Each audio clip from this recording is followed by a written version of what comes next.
श्रीमद् भागवत गीता का 18वां अध्याय मोक्ष संन्यास योग। श्री कृष्ण गोविंद हरे मुरारी हे नाति नारायण वासुदेवाय।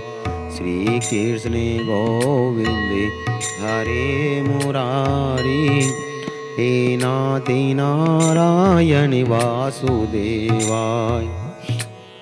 अर्जुन बोले, हे महाभाव, हे अंतर्यामिनी, हे वासुदेव, मैं संन्यास और त्याग के तत्व को अलग अलग जानना चाहता हूँ। श्री भगवान जी बोले, कितने ही पंडित जन तो काम्य कर्मों के त्याग को संन्यास समझते हैं तथा दूसरे विचार कुल पुरुष सब कर्मों के फल के त्याग को ही त्याग कहते हैं।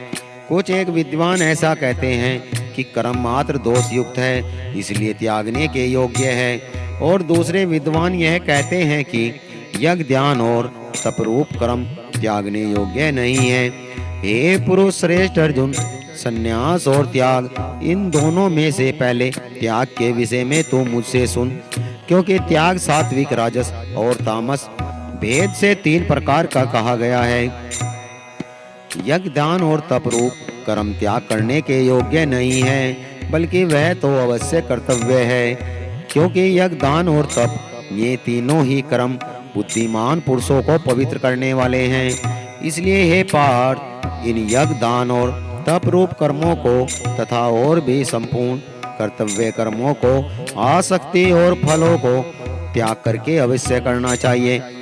यह मेरा निश्चय किया हुआ उत्तम मत है। निषिद्ध और काम्य कर्मों का तो स्वरूप से त्याग करना उचित ही है, परंतु नियत कर्मों का स्वरूप से त्याग करना उचित नहीं है। इसलिए मोह के कारण उसका त्याग कर देना तामस त्याग कहा गया है।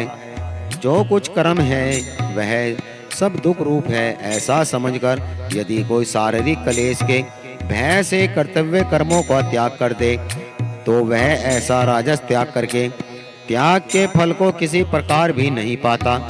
हे अर्जुन, जो शास्त्र विदित कर्म करना कर्तव्य है, इसी भाव से आसक्ति और फल का त्याग करके किया जाता है, वही सात्विक त्याग माना गया है। जो मनुष्य अकुशल कर्म से द्वेष नहीं करता, कुशल कर्म में भी आसक्त नहीं होता, वह शुद्ध सतगुण से युक्त पुरुष, संशय रहित, बुद्धिमान और सच्चा त्यागी है। क्योंकि शरीरधारी किसी भी मनुष्य के द्वारा संपूर्णता से सब कर्मों का त्याग किया जाना शक्य नहीं है। इसलिए जो कर्म फल का त्यागी है वही त्यागी है। यह कहा गया है, कर्म फल का त्याग न करने वाले मनुष्य के कर्मों का तो अच्छा बुरा और मिला हुआ ऐसे 3 प्रकार का फल मरने के पश्चात अवश्य होता है, किंतु कर्म फल का त्याग कर देने वाले मनुष्य के कर्मों का फल किसी काल में नहीं होता।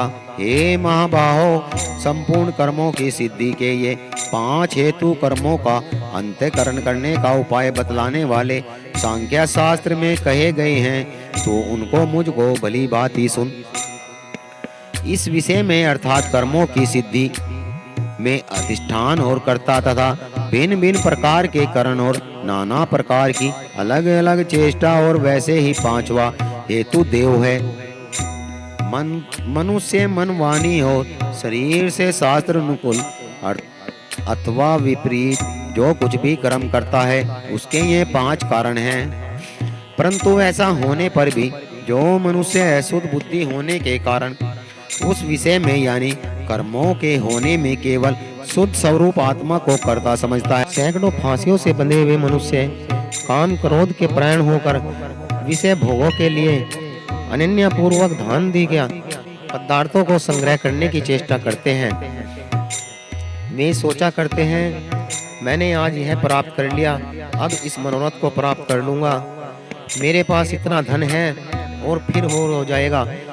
यह शत्रु मेरे द्वारा मारा गया, उन दूसरे शत्रुओं को भी मैं मार डालूंगा। मैं ईश्वर हूँ, ऐश्वर्य को भोगने वाला हूँ, मैं सिद्धियों से युक्त हूँ, बलवान तथा सुखी हूँ, मैं बड़ा धनी और बड़े कुटुंब वाला हूँ। मेरे समान दूसरा कोई नहीं है। मैं यज्ञ करूँगा, दान करूँगा, आमाद प्रमोद करूँगा। इस प्रकार अज्ञान से मोहित रहने वाले, अनेक प्रकार के भ्रमित चित्त वाले, मोह रूप जाल से समावर्त और विषय भोगों से अत्यंत आसक्त आसुर लोग महान अपवित्र नरक में गिरते हैं।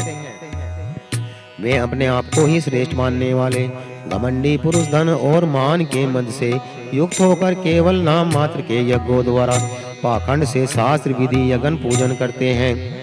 वे अहंकार, घमंड, कामना और क्रोध आदि के प्राण और दूसरों की निंदा करने पर मनुष्य अपने और दूसरों के शरीर से स्थित मुझ अंतर्यामी से द्वेष करने वाले होते हैं। उन द्वेष करने वाले पापाचारी और कुकर्मी नरक धर्मों को मैं बार बार आसुरी योनियों में डालता हूँ। हे अर्जुन, वे मूढ़ मुझको न प्राप्त होकर ही जन्म जन्म में आसुरी योनि को प्राप्त होते हैं, फिर उससे भी नीच गति को प्राप्त होते हैं, अर्थात घोर नरकों में पड़ते हैं। काम, क्रोध और लोभ ये 3 प्रकार के नरक के द्वार आत्मा का नाश करने वाले, अर्थात उसको अधोगति में ले जाने वाले हैं। अतएव इन तीनों का त्याग कर देना चाहिए। हे अर्जुन, इन तीनों नरक के द्वारों से मुक्त पुरुष अपने कल्याण का आचरण करता है। इससे वह परम गति को प्राप्त हो जाता है, अर्थात वो मुझको ही प्राप्त हो जाता है। जो पुरुष शास्त्र विधि को त्याग कर अपनी इच्छा से मनमाना आचरण करता है, वह न सिद्धि को प्राप्त होता है, न ही परम गति को और न ही सुख को। इससे तेरे इस कर्तव्य और अकर्तव्य की व्यवस्था में शास्त्र ही प्रमाण है। ऐसा जानकर तू शास्त्र विधि से नियत कर्म करने के योग्य है। बोलिए श्रीमद् भागवत गीता की जय। श्री कृष्ण गोविंद हरे मुरारी, हे नाथी नारायण वासुदेवा। जय श्री